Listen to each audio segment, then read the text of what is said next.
हाथ से हाथ जोड़ो अभियान जो 26 जनवरी को शुरू होगा और 2 महीने तक चलेगा, यह कांग्रेस पार्टी के तमाम नेताओं को ब्लॉक स्तर पर पदयात्रा निकालने का एक अभियान है। इस पूरे जो षड्यंत्र था भारतीय जनता पार्टी का, उसको ठुकराया और भारत जोड़ो यात्रा को स्वीकार नहीं किया, अपितु गले लगाया। आज महासचिव, प्रभारी महासचिव जो हैं, अलग अलग राज्यों के प्रदेश अध्यक्ष हैं, विधायक दल के नेता हैं, उन सब लोगों की कांग्रेस अध्यक्ष श्री मल्लिकार्जुन खड़गे जी की अध्यक्षता में एक बैठक हुई।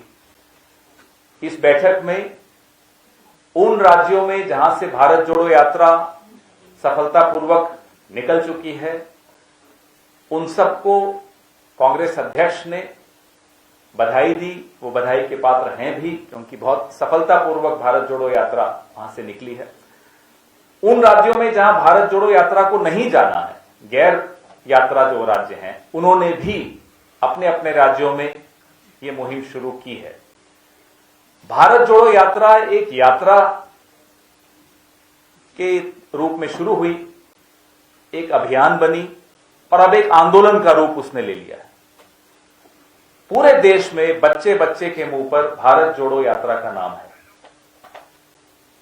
श्री वेणुगोपाल जी ने, मल्लिकार्जुन खड़गे साहब ने, दोनों ने अपने संवाद में इस बात पर जोर दिया कि यह मोमेंटम जिसको कहते हैं, जो बन चुका है, यह खत्म नहीं होना चाहिए और संवाद निरंतर लोगों के साथ कांग्रेस पार्टी का हर स्तर पर बनना चाहिए, लगातार बनना चाहिए।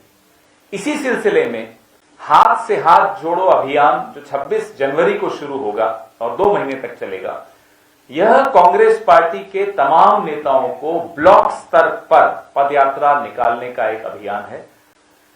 जो भारत जोड़ो यात्रा का जो संदेश है, उस संदेश को ब्लॉक के स्तर तक ले जाना जरूरी है, आवश्यक है। भारत जोड़ो यात्रा में एक सुनने की यात्रा है, ये बोलने की यात्रा कम है। राहुल गांधी और हमारे तमाम नेता लगातार लोगों की बात सुन रहे हैं, उनसे संवाद कर रहे हैं, महंगाई पर, बेरोजगारी पर, अलग अलग समस्याओं पर, उन राज्यों की समस्याएं, विशेष समस्याएं होती हैं, उन पर। जाहिर सी बात है कि भारतीय जनता पार्टी घबरा गई है, बौखलाई हुई है, परेशान है। कई हमले बोले गए भारत जोड़ो यात्रा पर, फेक वीडियोस निकाल कर कोशिश की गई, गलत खबरें प्लांट कराकर कोशिश की गई अखबारों में और टेलीविजन पर।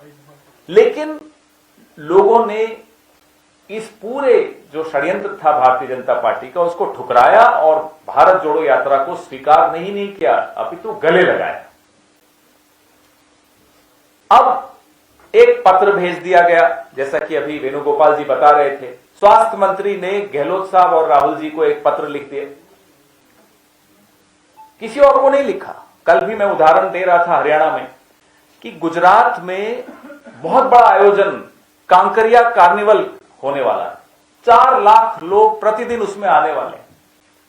गुजरात में ही रिवर फ्रंट पे एक फ्लावर शो होने वाला है, 1.5 से 2 लाख लोग प्रतिदिन वहां आएंगे। मध्य प्रदेश में एनआरआईज, प्रवासी भारतीय दिवस मनाने की तैयारी हो रही है, प्रधानमंत्री और राष्ट्रपति दोनों जाएंगे उसमें। किसी को कोई पत्र नहीं लिखा, पत्र सिर्फ राहुल गांधी, सिर्फ अशोक गहलोत।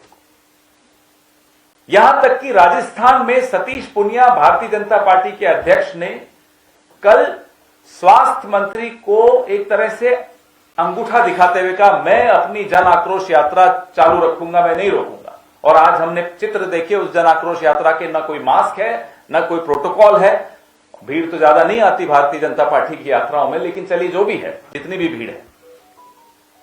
तो ये जो डबल स्टैंडर्ड जिसको अंग्रेजी में कहते हैं, ये जनता के सामने आ चुके हैं, जाहिर हो चुके हैं, और लोग हंस रहे हैं आप मोदी जी पर और उनकी सरकार पर। ऐसे मंत्री, कोई काम नहीं है मंत्रियों को, खाली बैठे हैं, लंबी चिट्ठी लिखी, तो साहब अपने सतीश पुनिया को तो रोको। भारत जोड़ो यात्रा एक ऐसा आंदोलन है जिसको भारतीय जनता पार्टी संघ जो आना चाहे आ जाए, वो नहीं रोक सकते। क्योंकि लोग, इस देश के लोग भारत जोड़ो यात्रा को नहीं रुकने देंगे और इस संदेश को तो कतई नहीं रुकने देंगे। इस संदेश से घबराया कौन? जो भारत तोड़ने का षड्यंत्र रचता है। वो कौन है? वो आपके सामने है, सब जानते हैं आप। नेशनल दस्तक की आपसे गुजारिश है कि अगर इसको बचाना चाहते हैं तो नेशनल दस्तक को सब्सक्राइब करने के लिए रेड कलर के सब्सक्राइब बटन को दबाएं, फिर बेल आइकन की घंटी दबाएं। नेशनल दस्तक को बचाने के लिए बहुत जरूरी है कि हर खबर को शेयर करें, लाइक करें, कमेंट जरूर करें।